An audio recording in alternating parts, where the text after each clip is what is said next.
Hello everyone, आज date है 26 जनवरी 2022 और द हिंदू न्यूज एनालिसिस में आपका स्वागत है। इस वीडियो में हम द हिंदू की इंपोर्टेंट न्यूज को एग्जाम के पॉइंट ऑफ व्यू से डिस्कस करेंगे। नीचे डिस्क्रिप्शन बॉक्स में Telegram channel Volcano IAS academy का लिंक दिया हुआ है।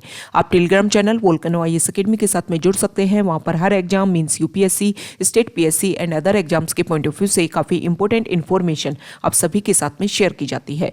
तो चलो स्टार्ट करते हैं। वीडियो को स्टार्ट करेंगे एक ज्योग्राफिकल मैप क्वेश्चन के साथ में। और आज आपका क्वेश्चन ये है कि हड़प्पा साइट को जाकर के सबसे पहले आपको मैप में व्यू करना है, फिर इससे रिलेटेड हर इंपॉर्टेंट फैक्ट्स को एंड इन्फॉर्मेशन को कमेंट बॉक्स में टाइप करना है। आप सभी को पता है इंडस वैली सिविलाइजेशन की एक इंपॉर्टेंट साइट के रूप में हड़प्पा साइट सिचुएटेड है। तो यहाँ से कौन कौन सी इंपॉर्टेंट थिंग्स हमें मिली है उन सभी के नेम भी आपको कमेंट बॉक्स में बताने हैं।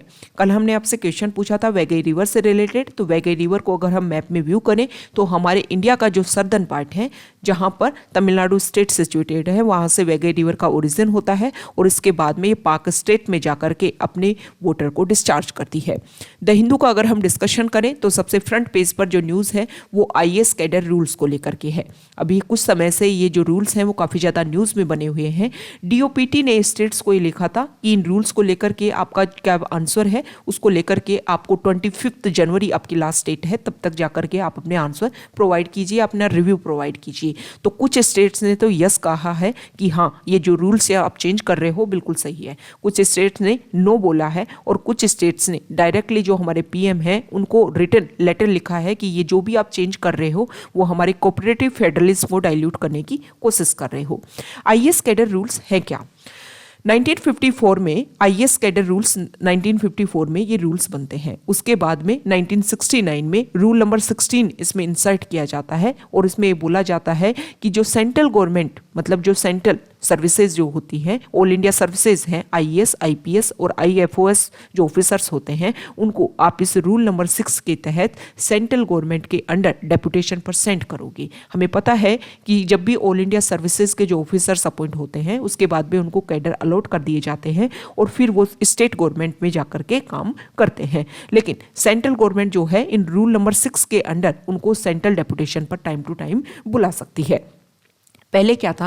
पहले ये था कि जब भी किसी ऑफिसर को सेंट्रल में बुलाया जाता था तो उसमें सेंट्रल गवर्नमेंट, स्टेट गवर्नमेंट और जो ऑफिसर है उन सभी का एक मिलजुला रेस्पॉन्स के तहत ये सारे काम किए जाते थे। लेकिन टाइम के अकॉर्डिंग अगर हम देखें तो सेंट्रल डेपुटेशन पर आने वाले ऑफिसर्स की संख्या काफ़ी ज़्यादा कम हो गई है। बहुत ज़्यादा यहाँ पर गिरावट, डिक्रीज देखने को मिला है, जिसकी वजह से जो सेंट्रल गवर्नमेंट है उन्होंने इस आईएएस कैडर रूल्स में चेंज किया है और इसमें सेंट्रल गवर्नमेंट को मोर पावरफुल अब उन्होंने बना दिया है। पहले जो स्टेट्स के पास भी पावर थी वो अब एक तरीके से डाइवर्ट होती दिख रही है सेंट्रल गवर्नमेंट के पास में। इसीलिए इन आईएएस कैडर रूल्स को लेकर के यहाँ पर जो भी स्टेट्स हैं उन्होंने अपोज किया है कि आप हमारा जो कोऑपरेटिव फेडरलिज्म है उसको डाइल्यूट करने की कोशिश कर रहे हो और सेंट्रल गवर्नमेंट को पावरफुल बना करके यूनिटरी गवर्नमेंट एस्टेब्लिश करने की कोशिश कर रहे हो।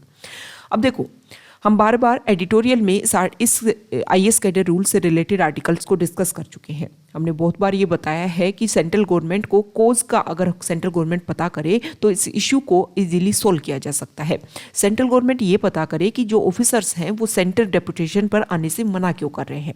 हमें पता है कि स्टेट में जो ऑफिसर्स हैं उनको मोर लिबर्टी मिलती है, वो ग्राउंड लेवल पर जाकर के अपने अकॉर्डिंग वर्क को इम्प्लीमेंट कर सकते हैं। लेकिन उनको लगता है कि अगर वो सेंट्रल गवर्नमेंट की डेपुटेशन पर जाते हैं तो उनके पास में जो लिबर्टी है वो काफ़ी कम हो जाती है और उनको सेंट्रल गवर्नमेंट के अकॉर्डिंग वर्क करना होता है।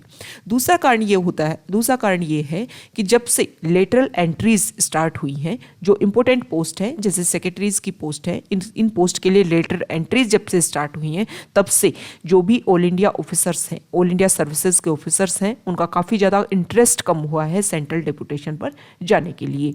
तो ये कॉन्फ्लिक्ट है। अगर इन कंसर्न को ध्यान में रख करके सेंट्रल गवर्नमेंट वर्क करे, इन कोजेज को सॉल्व करने की कोशिश करे तो हो सकता है कि टाइम के अकॉर्डिंग बिना रूल्स को चेंज किए ही जो सेंट्रल डेपुटेशन पर जाने वाले ऑफिसर्स की संख्या है वो काफ़ी ज़्यादा इंक्रीज हो जाए। नेक्स्ट इंपॉर्टेंट न्यूज़ यहाँ देखिए, सुप्रीम कोर्ट में एक पिटीशन फाइल हुई और पिटीशन में ये बोला गया कि उस पिटीशन में ये बोला गया कि हमारे यहाँ पर बहुत सारी ऐसी पॉलिटिकल पार्टीज हैं, वो जब भी इलेक्शन होते हैं तो कुछ तमाशा क्रिएट करती रहती हैं। मतलब वो कुछ ऐसे स्टेटमेंट देती हैं कि हमारे जो भी पब्लिक फंड्स हैं उनका यूज़ करते हुए हम आपको ये प्रोवाइड करवा देंगे, ये प्रोवाइड करवा देंगे, ये डिस्ट्रीब्यूट कर देंगे। तो इसको लेकर के पिटीशन फाइल हुई और सुप्रीम कोर्ट ने, जो हमारी सेंट्रल गवर्नमेंट है और इलेक्शन कमीशन ऑफ इंडिया को, उन्होंने इसके ऊपर रिस्पॉन्स देने के लिए बात की कि जो भी ये इस तरीके की इरेशनल फ्री वाइज देने की बात करती हैं पॉलिटिकल पार्टीज, उनको देख करके आपको उनके अकॉर्डिंग वर्क करना चाहिए। पॉलिटिकल पार्टीज की अगर हम बात करें तो कोई भी पॉलिटिकल पार्टीज, उसका रजिस्ट्रेशन किस तरीके से होता है, रजिस्ट्रेशन कैसे होता है, ये प्रोसीजर आपको पता होना चाहिए। किसी भी पॉलिटिकल पार्टी को अगर आपका अपना रजिस्ट्रेशन करवाना है तो आरपीए एक्ट 1951 की जो धारा 29A है, उसके कुछ ऐसे प्रोविजन है जिसके अंडर किसी भी पॉलिटिकल पार्टी को रजिस्ट्रेशन किया जाता है। ओके, तो इसको लेकर के इलेक्शन कमीशन को बोला है सुप्रीम कोर्ट ने कि ये जो पिटीशन फाइल हुई है इसके अकॉर्डिंग अगर हम देखें तो इस तरीके की जो पॉलिटिकल पार्टीज हैं वो अपने जो भी मोटिव्स हैं, पॉलिटिकल मोटिव्स हैं, उनको कंप्लीट करने के लिए इस तरीके के लोक लुभावन वादे करती हैं लोगों के साथ में। और इससे क्या होता है कि इनडायरेक्टली वो ब्राइबरी को और अनड्यू इन्फ्लुएंस जो है उसको इंक्रीज करने की कोशिश करते हैं। तो इसको लेकर के जो इलेक्शन कमीशन ऑफ इंडिया है उसको ज़्यादा ध्यान देने की आवश्यकता है कि इन तरीके की ऐसी जो भी पॉलिटिकल पार्टीज हैं उनको स्ट्राइजेंट, उनको लेकर के गाइडलाइन जारी करें। इसके अलावा जो भी पॉलिटिकल पार्टीज ऐसा वर्क करती हैं उनके इलेक्शन सिंबल को सीज किया जाए और उनको डी रजिस्टर किया जाए। नेक्स्ट इंपॉर्टेंट आर्टिकल है, यहाँ पर देखिए रिपब्लिक डे सेलिब्रेशन की। रिपब्लिक डे सेलिब्रेशन आज है 26 जनवरी को और उसकी ईव पर हमारे जो प्रेसिडेंट हैं उन्होंने हमारे इंडिया को एड्रेस किया, कुछ इंपॉर्टेंट बात बोली। सबसे पहले उन्होंने पेंडेमिक की बात की। पेंडेमिक के टाइम में उन्होंने बोला कि जब ये पेंडेमिक आया तो हमारी कंट्री का जो इंफ्रास्ट्रक्चर है वो इतना डेवलप नहीं था, लेकिन फिर भी हमारे इंडिया ने ह्यूमन काइंड के लिए सोचते हुए बहुत ही इस एक्स्ट्रा ऑर्डिनरी चैलेंज को फेस किया और अनमैच्ड रिजोल्व करने की कोशिश की। अनमैच्ड रिजोल्व मतलब आपके पास में रिसोर्सेज है, इंफ्रास्ट्रक्चर है, तो आपको ज़्यादा परेशानी नहीं होगी, आप इजीली सोल्व कर सकते हो किसी भी प्रॉब्लम को। लेकिन इंडिया के पास में जो बेसिक इंफ्रास्ट्रक्चर है उसकी काफ़ी ज़्यादा कमी थी। उसके बाद में भी इंडिया ने इस प्रॉब्लम को डायरेक्टली फेस किया और काफ़ी अच्छे तरीके से इस पेंडेमिक को कर्व करने की कोशिश की। इससे ये लगता है कि हमारा इंडिया जो है वो काफ़ी स्ट्रॉन्ग एंड सेंसिटिव इंडिया के रूप में इमर्ज हो रहा है। इसके अलावा उन्होंने ये बोला कि हमारा इंडिया की जो डेमोक्रेसी है, जस्टिस, लिबर्टी, इक्वलिटी, फ्रेटर्निटी जो है वो हमारे इंडिया का एक फाउंडेशन है। ओके, और इसीलिए इंडिया को जो भी हमारा जो इंडियन जो लोग हैं उनको रिपब्लिक डे सेलिब्रेशन जो है वो इंडियननेस एक फीलिंग के साथ में सेलिब्रेट करना चाहिए।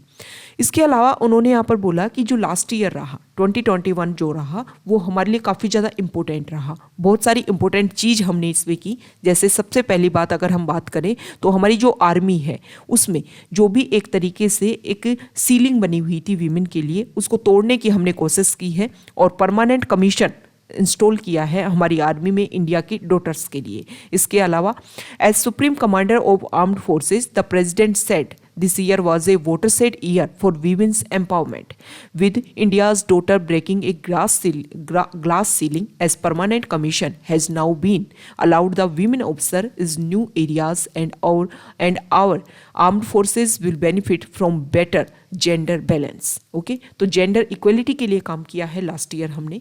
इसके अलावा कोविड को लेकर के उन्होंने बोला कि जो भी हमारे पर्सन है, जो भी हमारी पॉपुलेशन है, उनको अप्रोप्रिएट बिहेवियर करना चाहिए, मास्क को मेंटेन करना चाहिए, वियर करना चाहिए और जो सोशल डिस्टेंसिंग है उसको मेंटेन करना है, क्योंकि कोविड के इस टाइम भी नए वेरिएंट देखने को मिल रहे हैं और जो केसेस की संख्या है वो काफ़ी ज़्यादा इंक्रीज हो रही है।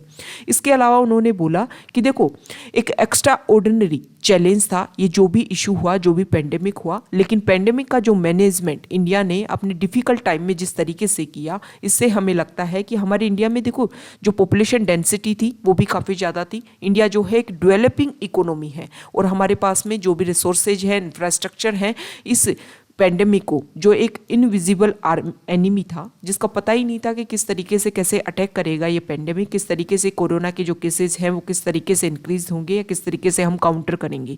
लेकिन फिर भी हमारे इंडिया ने इस डिफ़िकल्ट टाइम में अपने आप को जिस तरीके से वेल एस्टेब्लिश किया है, वो हमें दिखाता है कि हमारा इंडिया बहुत सारी ऐसी प्रॉब्लम्स को फेस करने के लिए, उन हर्डल्स को काउंटर करने के लिए तैयार है।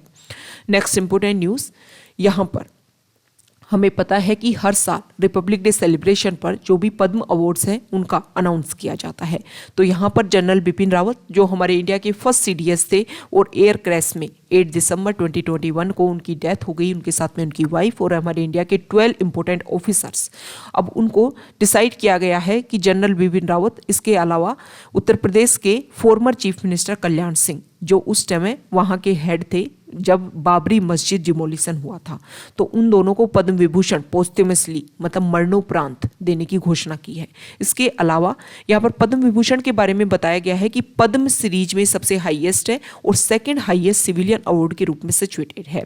यहाँ पर अलग अलग जो मेंबर हैं, अलग अलग हमारे इंडिया के जो पर्सन हैं, उनको कौन कौन से अवार्ड दिए गए हैं इनके बारे में यहाँ पर डिस्कशन किया गया है। इनकी जो भी PDF है वो आपको टेलीग्राम पर सेंड कर दी जाएगी। आपके लिए इंपॉर्टेंट ये है, वैसे देखो यूपीएससी में तो जो नेम बेसिस क्वेश्चन है वो काफ़ी कम पूछे जाते हैं, लेकिन अगर आप स्टेट पीसीएस की प्रिपरेशन भी साथ में कर रहे हो तो आपके स्टेट से जो जो पर्सन रिलेटेड है उन सभी के बारे में आपको पता होना चाहिए। और आपको साथ में ये भी रिव्यू करना है कि अब तक आपके स्टेट से कितने लोगों को पद्म विभूषण, पद्मभूषण, पद्मश्री, भारत रत्न जैसे अवार्ड जो है वो मिल चुके हैं। ओके, तो ये आपको ध्यान में रखना है। हालांकि यहाँ पर जो नीरज चोपड़ा जो गेम्स से रिलेटेड है, हमें पता है कि टोक्यो ओलंपिक में उन्होंने गोल्ड मेडल हासिल किया है, तो इनको लेकर के जो एक तरीके से स्पोर्ट्स से रिलेटेड जो भी पर्सन है उनको लेकर के आपके क्वेश्चन याद रहने चाहिए, वो जनरल अवेयरनेस के लिए सभी के लिए बराबर है।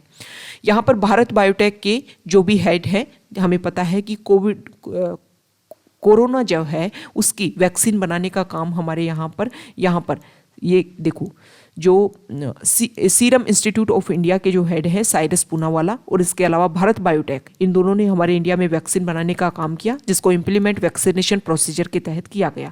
और यहाँ पर भारत बायोटेक के जो हेड है सुचित्रा एंड कृष्णा इला, इन्हीं को भी यहाँ पर पद्म भूषण जो है वो दिया जाएगा। ओके, अब ये जो पद्म अवार्ड्स हैं, अगर इनसे रिलेटेड कुछ बेसिक फैक्ट्स हम व्यू कर लेते हैं कि किस तरीके से, किस प्रोसीजर के तहत ये पद्म अवार्ड दिए जाते हैं। पद्म अवार्ड जो है वो हमारे इंडिया के जो हाईएस्ट सिविलियन ऑनर जो हैं उनमें से एक है। ओके, सबसे हाईएस्ट नंबर पर आता है सिविलियन अवार्ड्स में भारत रत्न, उसके बाद में आते हैं पद्म अवार्ड्स।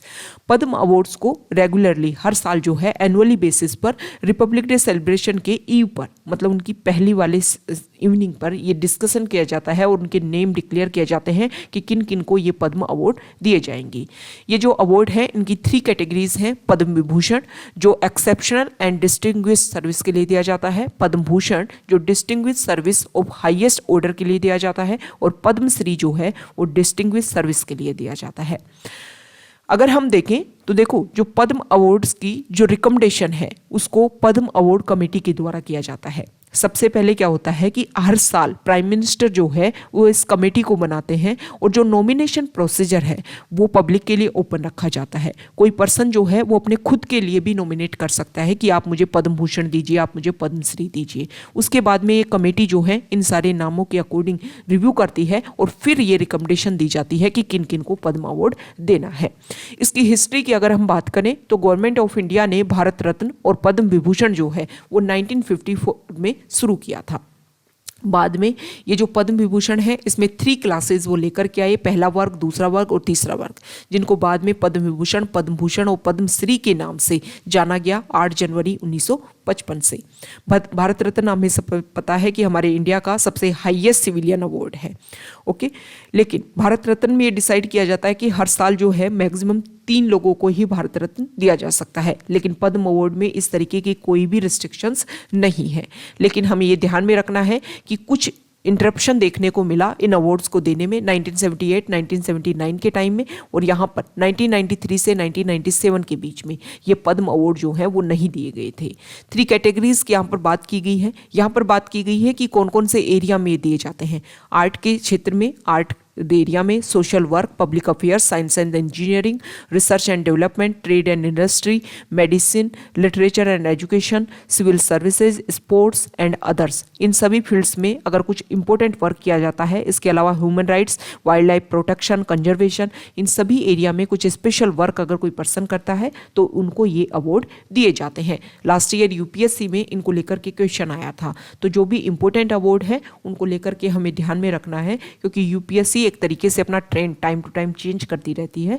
तो जो भी एक बेसिक अवेयरनेस किसी भी चीज़ को लेकर के होनी चाहिए वो आपको पता होनी चाहिए। लास्ट ईयर का अगर आप यूपीएससी प्रीलिम्स का पेपर देखते हो जो 4 अक्टूबर को कंप्लीट हुआ था, उसमें आप एक चीज़ व्यू करोगे कि देखो जो भी जनरल अवेयरनेस की चीज़ें हैं, मतलब आपके डेली लाइफ में बहुत सारी चीज़ें हैपन होती हैं जिनको आप सिर्फ जनरल अवेयरनेस के लिए देख सकते हो, इस तरीके के क्वेश्चंस प्रीलिम्स में बहुत ज़्यादा पूछे जाने लगे हैं।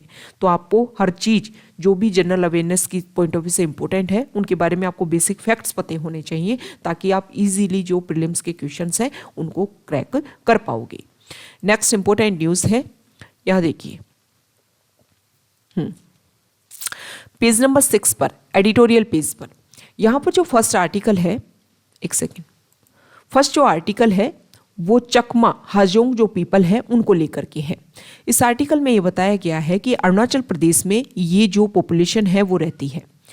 1960 के टाइम में जो बांग्लादेश, जिसको पहले ईस्ट पाकिस्तान के नाम से जानते थे, प्रेजेंट डे बांग्लादेश है, वहाँ की जो चिटगांव हिल्स है वहाँ से ये लोग आकर के हमारे इंडिया में एक तरीके से सेटल हो गए थे। और इसी को लेकर के जब उस एरिया में, ये जो एरिया है ईस्ट पाकिस्तान वाला एरिया, यहाँ पर कप्तई डैम बनाया जा रहा था, उस कंस्ट्रक्शन के लिए इन्होंने अपनी लैंड को लॉस कर दिया था। और उसके बाद में यहाँ पर ये इंडिया वाले इस रीजन में आकर के रहने लग गए। प्रेजेंट टाइम में इशू ये है कि यहाँ पर भी कुछ कंस्ट्रक्शन किया जा रहा है जिसकी वजह से इन लोगों को यहाँ से रिप्लेस किया जा रहा है। इसके अलावा हमारा जो सुप्रीम कोर्ट है उन्होंने ये बोला था कि इन पर्सन को ये इजीली हमारे इंडिया में रह रहे हैं, कोई कन्फ्लिक्ट हमारे लिए यहाँ पर नहीं कर रहे हैं। तो 2015 में सुप्रीम कोर्ट ने डायरेक्शन दिया था स्टेट को कि आप इनको सिटीजनशिप ग्रांट कीजिए, लेकिन अभी तक ऐसा कुछ भी इम्प्लीमेंट नहीं हो पाया है। 1996 के एक जजमेंट में कोर्ट ने ये बात बोली थी, life and personal liberty end of every Chakma residing with in the state shall be protected. Okay, इसको लेकर के कि इनके जो भी राइट्स हैं उनको प्रोटेक्शन की जरूरत है। और 2015 में फिर इंपोर्टेंट स्टेटमेंट दिया गया कि आप उनको सिटीजनशिप दीजिए, लेकिन बेसिक लेवल पर ये कोई भी काम नहीं हो पाया है। इस आर्टिकल में राइटर का ये बोलना है कि देखो ये जो पॉपुलेशन है, ये जो पीपल है, वो इंडिया के लिए कोई कन्फ्लिक्ट क्रिएट नहीं करते। और हमारा नॉर्थ ईस्ट वाला पार्ट है, उनको वहाँ जो स्टेट्स हैं उनको मोर पावरफुल बनाया गया है ताकि वहाँ के जो ट्राइबल्स हैं उनके राइट्स को सिक्योर किया जा सके। तो हमें क्या करना चाहिए, अब ये जो भी चकमा हाजोंग जो कम्युनिटी है वो NHRC के पास में गए हैं कि हमारे जो भी राइट्स हैं उनको वायलेट किया जा रहा है।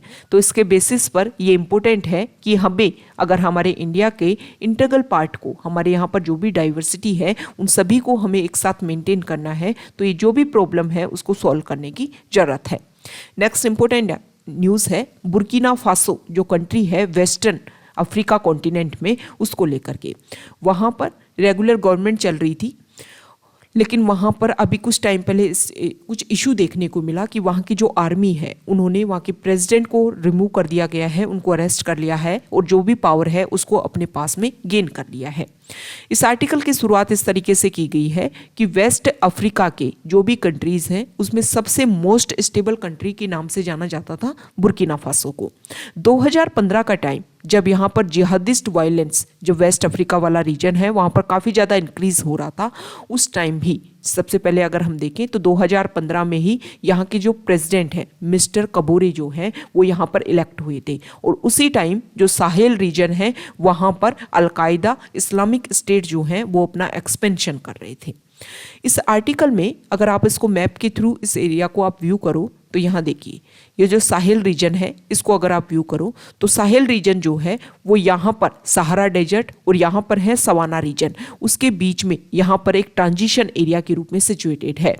यहाँ पर ईस्टर्न जो अफ्रीका है और वेस्टर्न अफ्रीका उसके बीच में रेगुलर तरीके से साहेल रीजन सिचुएटेड है। और यहाँ पर जो बुर्किना फासो का जो नॉर्दर्न पार्ट है वो भी साहेल रीजन में आता है। तो ये बताया गया है कि 2015 में यहाँ पर टेररिज्म एक्टिविटीज़ इंक्रीज हो रही थी और उसी टाइम यहाँ पर बुर्किना फासो जो जगह है वहाँ पर प्रेसिडेंट को इलेक्ट किया गया था।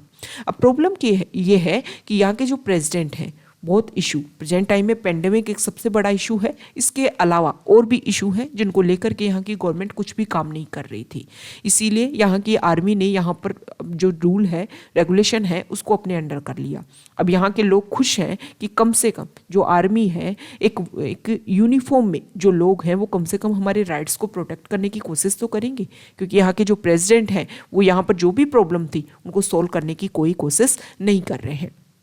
इस आर्टिकल में ये भी बताया गया है कि हम टाइम के अकॉर्डिंग अगर देखें तो इस एरिया में बहुत सारे मिलिट्री रूल कंट्रीज़ में, बहुत सारी कंट्रीज़ के यहाँ पर नाम दे रखे हैं कि जिन कंट्रीज़ में टाइम के अकॉर्डिंग जो मिलिट्री रूल है वो काफ़ी ज़्यादा इंक्रीज़ हो रहा है।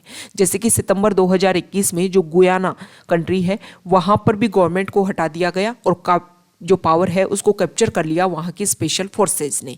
माली कंट्री की अगर हम बात करें तो मई 2021 की बात है जब दूसरी बार वहाँ पर मिलिट्री को एस्टेब्लिश हुआ।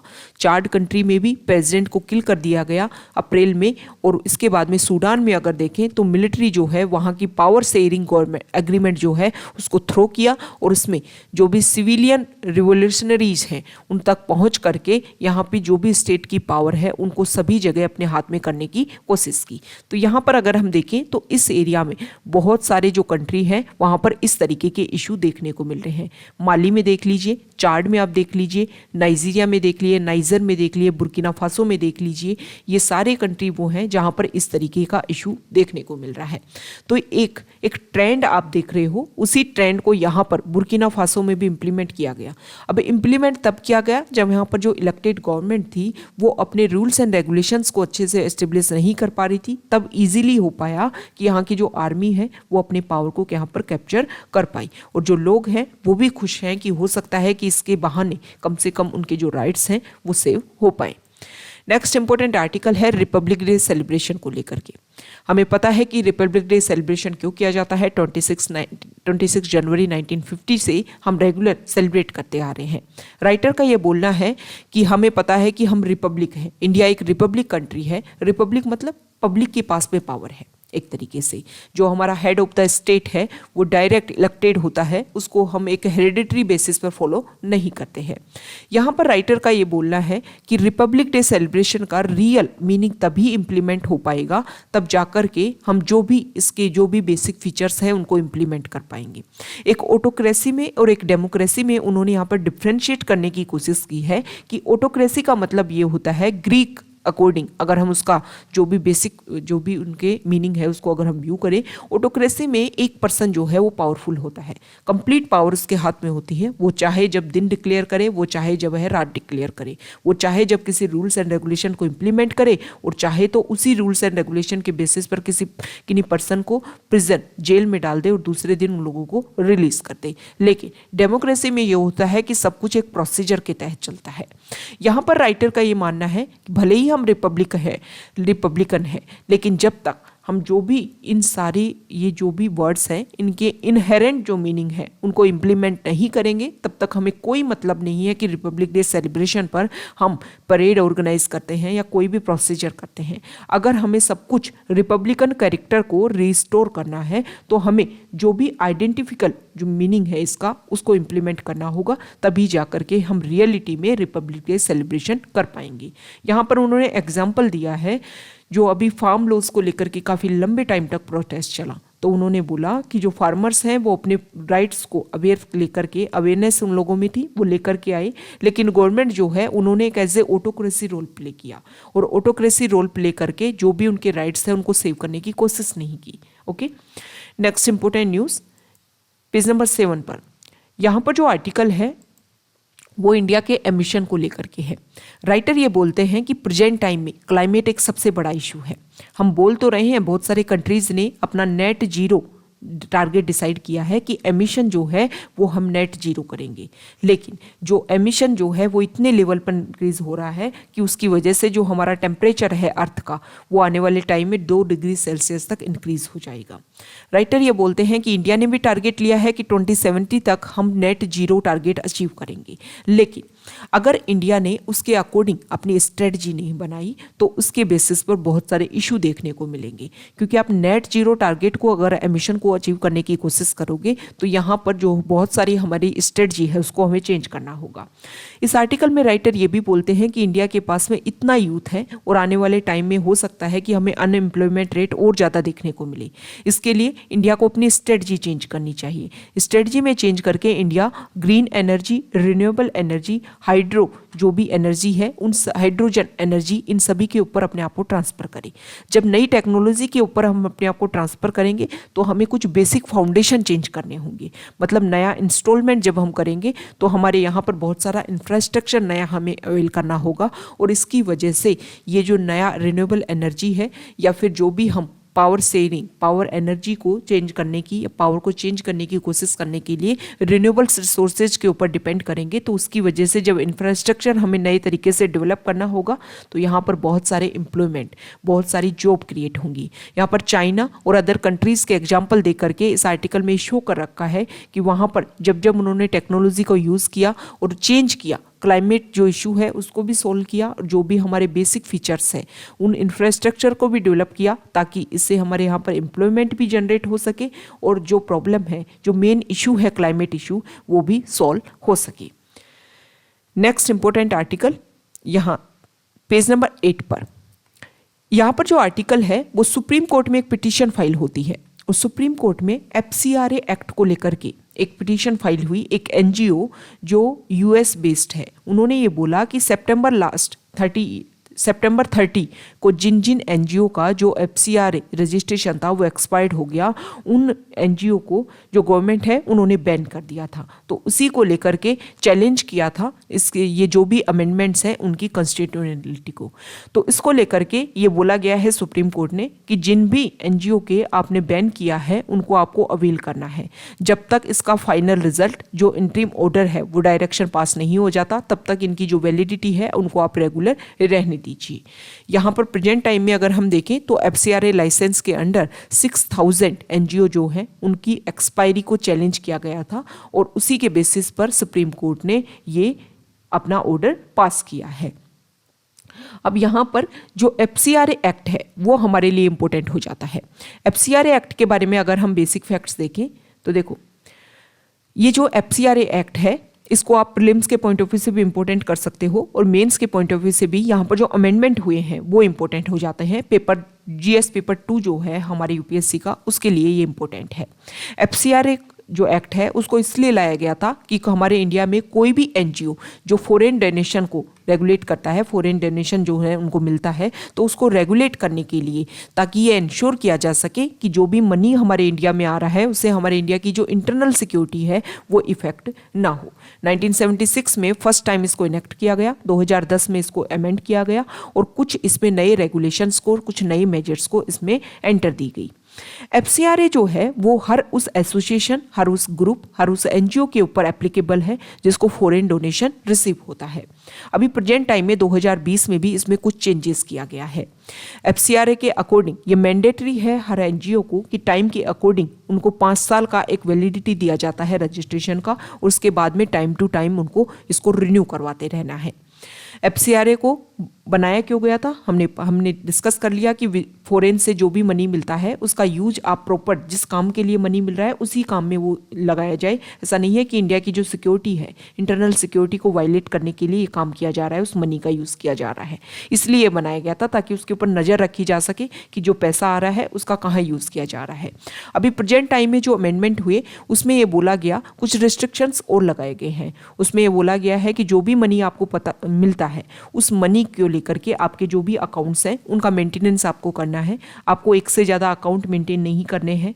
जो भी आपको फंड्स मिलते हैं उनको उसी ऑब्जेक्टिव के लिए यूज़ करना है, क्योंकि हम देख रहे हैं कि 2010 से 2019 के बीच में जो फॉरेन कंट्रीब्यूशन है वो लगभग डबल हो गया है।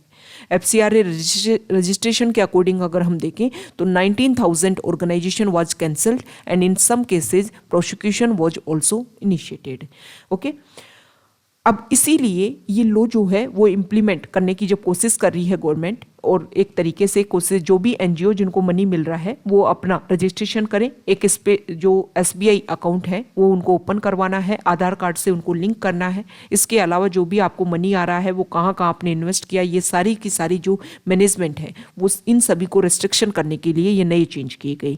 अब नए चेंज में ये भी बोला गया कि आपके पास में जो मनी आ रहा है उसको आप ही यूज़ करोगे। ऐसा नहीं है कि आप कोई स्मॉल ऑर्गेनाइजेशन को या स्मॉल जो भी इंस्टीट्यूट है उसको आपने सेंड कर दिया। इसको लेकर के यहाँ पर कुछ प्रॉब्लम है कि भाई आपने बोल दिया कि जो भी मान लो आपके पास में कुछ मटेरियल आता है, कुछ सामान आता है, अब आप बोल रहे हो कि आप इसको कुछ ट्रांसफ़र नहीं कर सकते। ट्रांसफ़र नहीं करोगे तो फिर उसका इम्प्लीमेंटेशन ही नहीं होगा। तो इसके बेसिस पर कुछ यहाँ पर कन्फ्लिक्ट भी है। लेकिन ये जो FCRA एक्ट है वो इम्पोर्टेंट है, आपको ध्यान में रखना है। अभी कुछ टाइम पहले भी मिशनरीज ऑफ चैरिटी जिसको मदर टेरेसा ने बनाया था जिस एनजीओ को, इसके अलावा कुछ अदर एनजीओ जो हैं उनको भी बैन किया गया था क्योंकि उन्होंने कुछ भी यहाँ की जो गाइडलाइंस है FCRA एक्ट के जो न्यू अमेंडमेंट्स हैं उनको फॉलो नहीं किया था।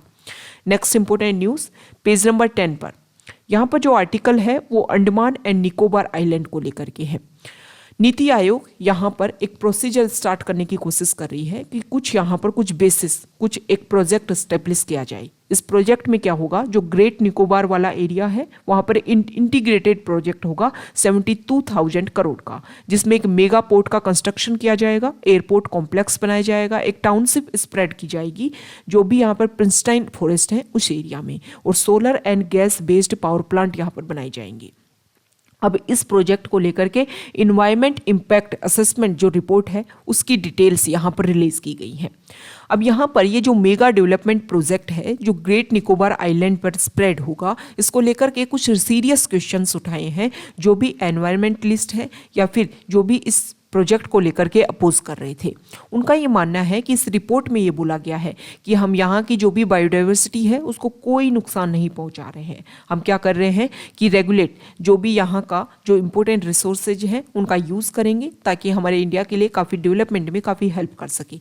लेकिन इकोलॉजिस्ट एंड एनवायरमेंटलिस्ट का ये बोलना है कि हमारे यहाँ पर जो भी इम्पोर्टेंट फ्लोरा एंड फोना है उन सभी को यहाँ पर कोशिश की जाएगी कि ये अगर ये प्रोजेक्ट इम्प्लीमेंट होता है तो जो भी ग्रेट निकोबार की जो भी फ्लोरा एंड फोना है वो एक तरीके से डिक्रीज होगा। इस रिपोर्ट में तो ये भी बोला गया है कि यहाँ पर कोई भी माइग्रेटरी बर्ड्स नहीं आते हैं, लेकिन अगर हम इम्पोर्टेंट देखें तो दो एरिया मतलब ईस्टर्न और वेस्टर्न एरिया को कनेक्टिविटी देने का रोल प्ले करता है Andaman and Nicobar island. Andaman and Nicobar island की बायोडाइवर्सिटी को यहाँ पर जो भी एक तरीके से लेगून्स हैं उन सभी को अगर हम डाइल्यूट करते हैं, डिक्रीज करते हैं उनके एरिया को, तो यहाँ की जो बहुत सारी स्पीसीज जो हैं वो खत्म हो जाएंगी। इसके अलावा यहाँ पर यह भी बोला गया है कि जो ट्राइबल्स हैं यहाँ पर रहने वाले, उनके जो भी राइट्स हैं, उन प्रिविलेजेस जो आपने उनको दे रखे हैं उनको भी आप डाइल्यूट करने की कोशिश कर रहे हो डेवलपमेंट के नाम पर। तो जो भी बेसिस है, जो भी प्रॉब्लम्स हैं, उन सभी कंसर्न को ध्यान में रखना चाहिए। ये जो एनवायरमेंट इम्पैक्ट असेसमेंट जो सर्वे आपने किया है, जो रिपोर्ट आपने बनाई है, उसमें आपने ग्राउंड लेवल पर जाकर के जो भी वहाँ पे बेसिक फाउंडेशन है उन सभी को व्यू करना चाहिए ताकि इस तरीके के जो इश्यूज है वो बाद में जाकर के यहाँ पर देखने को ना मिले। Next important article page number 11 foreign page पर। यहाँ पर जो फर्स्ट आर्टिकल है वो हमें पता है कि रशिया और यूक्रेन के बीच में कन्फ्लिक्ट है। इसको लेकर के रशिया ने जो यूक्रेन की बॉर्डर वाला एरिया है वहाँ पर एक मिलिट्री एक्सरसाइज स्टार्ट की है। यूएस के जो प्रेसिडेंट है बाइडेन, उन्होंने ये बोला है कि रशिया के खिलाफ में जो भी वेस्टर्न कंट्रीज हैं वो यूनाइटेड हैं और एक साथ मिलकर के कोशिश करेंगे कि यूक्रेन को एनेक्स ना कर पाए रशिया। यहाँ पर फाइजर बायोटेक जो कंपनी है उन्होंने ओमिक्रॉन जो कोविड का नया वेरिएंट है उसको ओमिक्रॉन स्पेसिफिक वैक्सीन बनाने के ट्रायल स्टार्ट कर दिए हैं।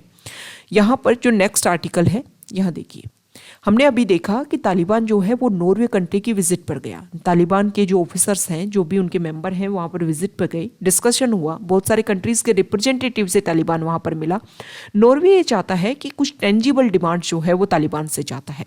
नॉर्वे चाहता है कि कुछ पॉइंट्स के ऊपर तालिबान अगर एश्योर करे तो कंप्लीट वर्ल्ड जो है वो तालिबान को सहायता करेगा। नॉर्वे ने इस बात को कंसर्न भी किया कि अभी लास्ट वीक अगर हम देखें तो काबुल में 2 वीमेन एक्टिविस्ट जो हैं वो वहाँ पर मिसिंग है, और इसको लेकर के तालिबान वहाँ की रिस्पॉन्सिबिलिटी को लेकर के डिनाई कर रहा है कि हमें तो पता ही नहीं है कि वो वीमेन कहाँ गई।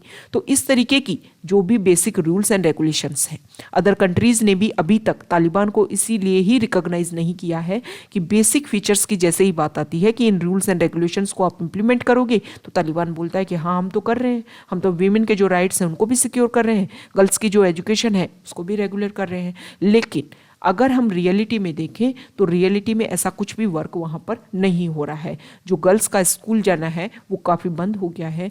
जो वीमेन जो जॉब करती थी उन जॉब प्लेसेस पर उनका जाना कम हो गया है। इसके बेसिक पर यह लगता है कि जो भी आप रूल्स एंड रेगुलेशन बनाने की कोशिश करते हो उनको आप इम्प्लीमेंट तो कर नहीं रहे हो, फिर आप चाहते हो कि कंप्लीट जो वर्ल्ड है वो आपकी हेल्प करे। इसके अलावा जो भी आपके फ्रोजन फंड्स हैं उनको दोबारा से अवेल कर दिया जाए। तो तालिबान जब तक रिकॉग्नाइज नहीं करेगा कि हाँ इन पॉइंट्स के ऊपर मैं वर्क करूँगा, जो भी चिल्ड्रन के वीमेन के जो भी राइट्स हैं उन सभी को अवेल करने की कोशिश करूँगा, तब तक हो सकता है कि रिकॉग्निशन जो है वो तालिबान को ना मिले। ओके, क्योंकि जरूरी है 1996 से 2001 तक जब तालिबान का रूल रहा अफगानिस्तान में, तो काफ़ी एक ऑटोक्रेसी उन्होंने वहाँ पर क्रिएट की थी। तो सभी को ये एक फियर है, एक एप्रीहेंशन है कि हो सकता है कि तालिबान दोबारा से उसी तरीके के रूल को फॉलो करे और उसको कैप्चर करना, काउंटर करना मुश्किल हो जाए। तो क्यों ना पहले कुछ ट्रीटी ऐसे एस्टेब्लिश की जाए जिनके ऊपर तालिबान जो है वो अपने आप को एस्टेब्लिश कर सके। ओके, नेक्स्ट इंपॉर्टेंट न्यूज़ है बुर्किना फासो, जिसको लेकर के अभी हमने डिस्कस किया, मैप में हमने डिस्कस भी किया कि वेस्टर्न अफ्रीकन कंट्री है बुर्किना फासो। काफ़ी स्टेबिलिटी वाला कंट्री था, लेकिन प्रेजेंट टाइम में यहाँ की जो आर्मी है उन्होंने रूल को अपने अंडर कर लिया है।